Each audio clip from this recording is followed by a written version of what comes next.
नमस्कार, मी अभिजित. गोमंतकच्या विनिंग बुलेटिनमध्ये तुम्हा सर्वांचं स्वागत आहे. या बुलेटिनमध्ये आपण गोव्यात घडलेल्या दिवसभरातील महत्त्वाच्या घडामोडी जाणून घेत असतो. आजही गोव्यात काही महत्त्वाच्या घडामोडी घडलेल्या आहेत, त्याच आपण आता जाणून घेणार आहोत. त्यातली पहिली बातमी म्हणजे गोवा विधानसभा निवडणुकीच्या संदर्भातली आहे. येत्या 6 ते 7 महिन्यात गोवा विधानसभा निवडणूक येऊन ठेपली आणि त्याच पार्श्वभूमीवर गोव्यातील आणि बाहेरील सगळ्या पक्षांनी कंबर कसलेली आहे. त्यातच आता काँग्रेसने गोव्यात जे निवडणूक आहे त्याची रणनीती आखण्यासाठी पी चिदंबरम, जे केंद्रीय मंत्री आहेत, माजी केंद्रीय मंत्री आहेत आणि काँग्रेसचे सर्वात जुने आणि जाणते नेते आहेत, त्यांची नियुक्ती गोवा विधानसभा निवडणुकी रणनीतिकार म्हणून केलेली आहे. त्याच पार्श्वभूमीवर त्यांनी आज गोव्याचा दौरा केलेला आहे. आज आणि उद्या, आज सकाळी 11 वाजता पी चिदंबरम गोव्यात दाखल झाले आहेत. आज आणि उद्या 2 दिवसाचा त्यांचा हा दौरा असणार आहे. या दौऱ्यात येणाऱ्या निवडणुकीत काँग्रेसची काय रणनीती असेल यावर सविस्तर चर्चा पी चिदंबरम तिथल्या स्थानिक नेत्यांशी करणार आहेत.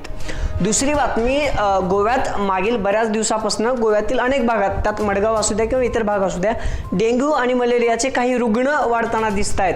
काही दिवसापूर्वी मडगाव आरोग्य प्रशासनानं सांगितलं होतं की एकही रुग्णांची, तो मलेरिया असू द्या किंवा डेंग्यू असू द्या, त्या एकही रुग्णांची नोंद नाहीये. पण आता गोव्याच्या इतर भागासह मडगावमध्येही काही रुग्ण वाढत आहेत, त्या रुग्णांची नोंद होते. त्यासाठीच तिथल्या स्थानिक आरोग्य प्रशासनानं आता गोवेकरांना काळजी घेण्यासाठी सांगितलं आहे, जेणेकरून आपण डेंग्यू आणि मलेरियापासून आपला हा आजार लांब ठेवला जाईल. तिसरी महत्त्वाची बातमी आहे, अर्थात आनंदाची बातमी आहे.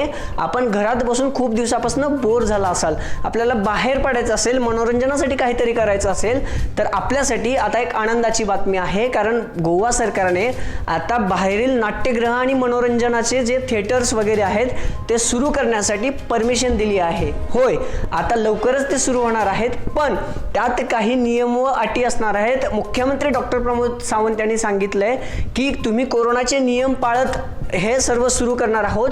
50% क्षमतेने येत्या काही दिवसात गोव्यातील थिएटर्स असू द्या किंवा नाट्यगृह असू द्या हे सुरू होणार आहेत. म्हणजेच आता खूप दिवसापासून आपण घरात बसलो, आता मनोरंजन करण्यासाठी आपल्याला थिएटर्स आणि नाट्यगृह यात जाता येणार आहे. पण कोरोनाचे सगळे नियम पाळावे लागतील. सोशल डिस्टन्सिंग ठेवावा लागेल, मास्क वापरावा लागेल. हे सगळे नियम पाळत आपण मनोरंजनाचा आनंदही घेऊ शकतो आणि कोरोनाला आपल्यापासून दूरही ठेवू शकतो. पुढची महत्त्वाची बातमी आहे, जसं मी तुम्हाला सांगितलं की कोरोनाचा जो प्रादुर्भाव वाढतोय त्या अनुषंगानं गोव्यात बऱ्याच दिवसापासून जे पर्यटक आहेत त्यांची नाराजी ही होती की अनेक विमानतळावर, मग ते दाबोळी विमानतळ असू द्या किंवा इतर विमानतळ असू द्या, त्या ठिकाणी RT-PCR टेस्ट होत नाहीयेत. म्हणजे गोवा सोडून जर तुम्हाला बाहेर जायचं असेल तर त्या विमानतळावर जर RT-PCR टेस्ट होत असेल तर हे प्रवासांसाठी खूप चांगली बाब होती. आता त्याच पार्श्वभूमीवर गोवा सरकारने निर्णय घेतला आहे की दाबोळी विमानतळावरही जे लोक बाहेर जाणार आहेत त्यांच्यासाठी RT-PCR टेस्ट त्याच विमानतळावर होणार आहे. तिथला रिपोर्ट लगेच येईल आणि तुम्हाला गोव्याच्या बाहेर पडण्यासाठी लगेच तुम्हाला परमिशन भेटणार आहे. ही एक खूप महत्त्वाची बातमी आहे. म्हणजे दाबोळीच्या विमानतळावर आता RT-PCR टेस्ट सुरू झालेली आहे. पुढची महत्त्वाची बातमी आहे, गोव्याचे जे आमदार आहेत मायकल लोबो, त्यांनी आत्ताच्या युगात विद्यार्थ्यांसाठी हे स्पर्धात्मक युग आहे.